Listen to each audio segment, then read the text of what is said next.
Sim racing is by no means an inexpensive hobby. I mean, it's simulating motorsports, what did you expect?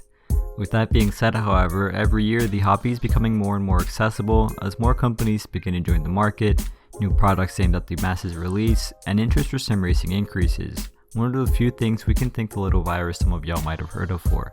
So it's 2021 and here's what a budget sim racing setup might look like.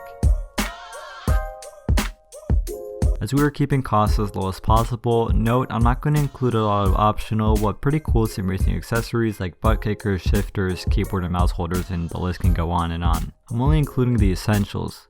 And also, this is very important to keep in mind, the prices I'm going to mention are all as if you were buying these products new and not used.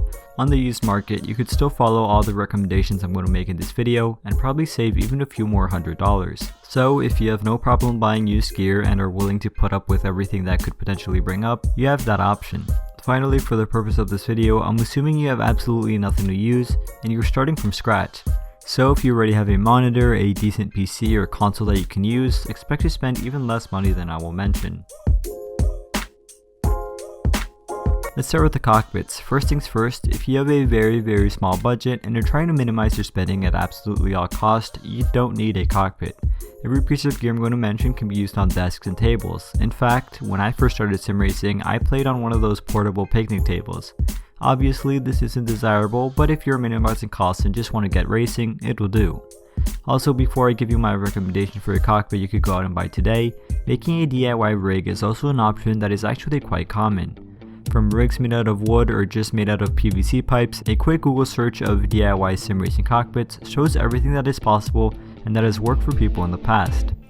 Considering what you will spend on materials, equipment, and the time and effort that will take, however, you might just be more interested in what I'm going to recommend.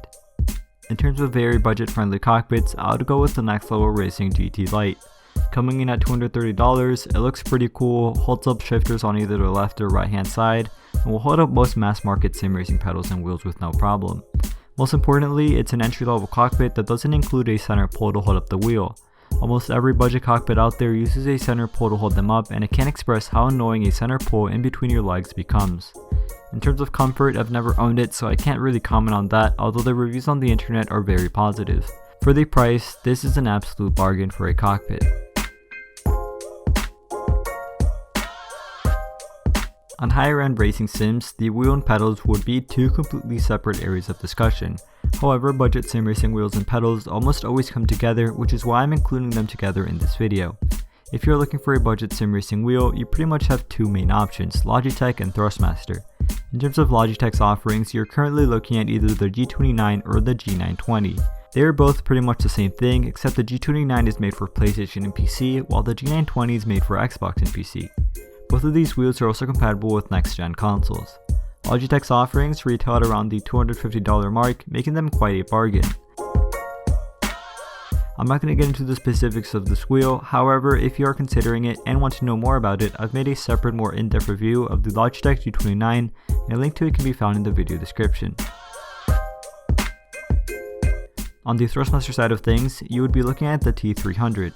The T300 is a bit more expensive than Logitech's offering, but it's also regarded as a better overall wheel, capable of providing higher force feedback capabilities, swappable wheel rims, among other things. I've never tried it out, so I can't confirm, but this is what I've heard over and over again. Both of these wheels come with pedals included, of course, and although they are certainly not even close to the best in the market, they will be more than sufficient for beginners.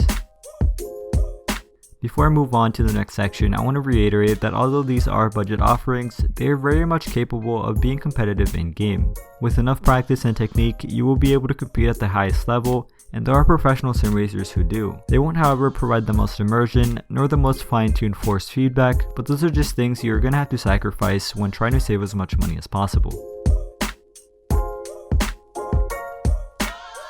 Considering this is a budget build, there are two main considerations regarding the monitor.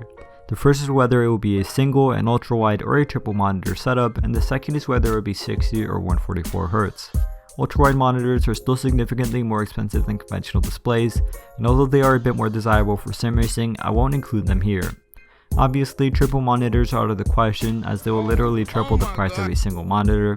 Finally, 144Hz monitors are also significantly more expensive than regular 60Hz ones, so I will also not include those for this budget build.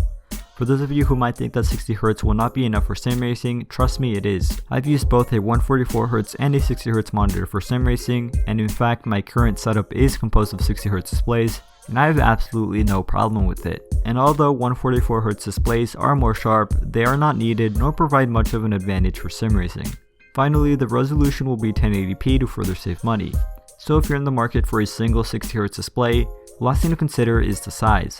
24-inch displays are annoyingly small for sim racing, so we won't consider those.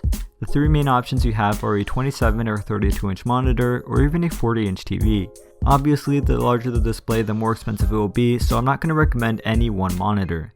But you could realistically expect to spend anywhere from $130 to $200 on your display. If you look hard enough, you can even find some bargains like I did when I bought some 40-inch TVs for $150 each. For the sake of this video, the monitor will run you $150, but in real life this could vary slightly. As eager as you might be to get started sim racing, you can't forget how you will hold up your display. Similar to the cockpit, you don't actually need a dedicated monitor holder, and you could just use a regular tabletop or something around your house to sit it on. If you want a dedicated monitor holder, however, I would highly recommend a monitor wall mount. This will save you the most money, although it will likely require you to drill some holes on your wall. Depending on the size of your display, you will spend anywhere from $15 to $40 on a wall mount. For some time I used one and I bought it off Amazon for like 10 bucks. If you do want a dedicated freestanding monitor stand, I can't recommend any because all the ones I've seen online are still very expensive, so unless you're willing to drop a few more $100, my main recommendation is to make it out of wood. As stupid as that might sound, that's actually what I did for my original triple monitor mount. I refused to spend $400 on a triple monitor stand, so I went to my local hardware store, bought a few 2x2 pieces of wood, screws, and paint, and built myself a triple monitor stand that more than did the job. Ultimately, however, since this is a budget build, just find something to hold it up and don't spend money on this. I'm sure you'll come up with something. As you would expect, this is where you will need to spend the most amount of money. Although it is 2021 and next-gen consoles have been released, if you have an Xbox One or a PlayStation 4, you can still get away with using those. Although for the sake of this video, I will be talking about the PlayStation 5 and Xbox Series X, as well as PC of course. So the main thing to consider is whether you'll be going the PC or console route. I would recommend using PC just because of the amount of things it allows you to do, but the new consoles are definitely capable of providing fantastic racing experiences. If you choose to go the PC route, assuming you currently have no computer and are building it from scratch, I'm not super knowledgeable on PC parts, but I think it's fair to say that with a $700 build, you will have a PC which is more than capable of running all sim racing titles with good performance. Obviously, the price will vary tremendously, and you will probably be able to spend far less than even $700 and still have a capable PC. Do your research here. Like I said, I'm not the most knowledgeable on PC parts, so $700 was just a guesstimate, and at the time of this recording, graphic card prices are through the roof, so I would advise you wait a few months anyway. Going the console route will limit you in terms of hardware accessibility and compatible games, but it will be a lot cheaper and will still provide you with a more than sufficient sim racing platform. So to conclude, for the sake of this video, let's just say that for the platform you're going to be spending around $600. Although again, this is more of a rough estimate and will likely be higher or lower depending on your situation. I just want to give you a rough estimate really. Now that you have everything ready to go, you of course can't forget about the sim racing titles. If you're on PC and use Steam, every summer and winter sale, the most popular sim racing titles are available pretty much dirt cheap. Throughout those sales, with $5 to $30, you'll be able to pick up pretty much the most popular games like ACC, Dirt Rally 2, Project Cars, and pretty much every other sim racing game you hear about for some crazy deals. You can also check out G2A, where I've purchased games like Forza Horizon 4 for like 20 bucks.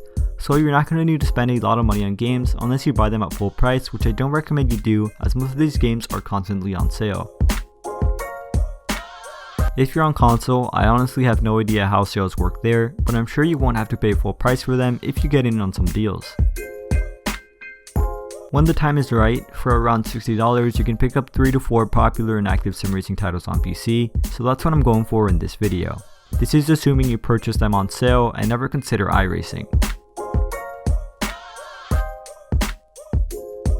And with all that, unless I'm forgetting something, which I don't think I am, if you have absolutely nothing you can use and want to get into sim racing and follow all the recommendations and estimates I gave on this video, the total will be exactly $1,300. As I've mentioned several times already, this is an extremely rough estimate. If you take into consideration things you already have, an actual cockpit or desk, taxes, platform of choice, used or new, etc., the total will likely be either higher or lower, although I think this is a very fair estimate of what you might expect to spend for a budget entry into sim racing when starting from scratch.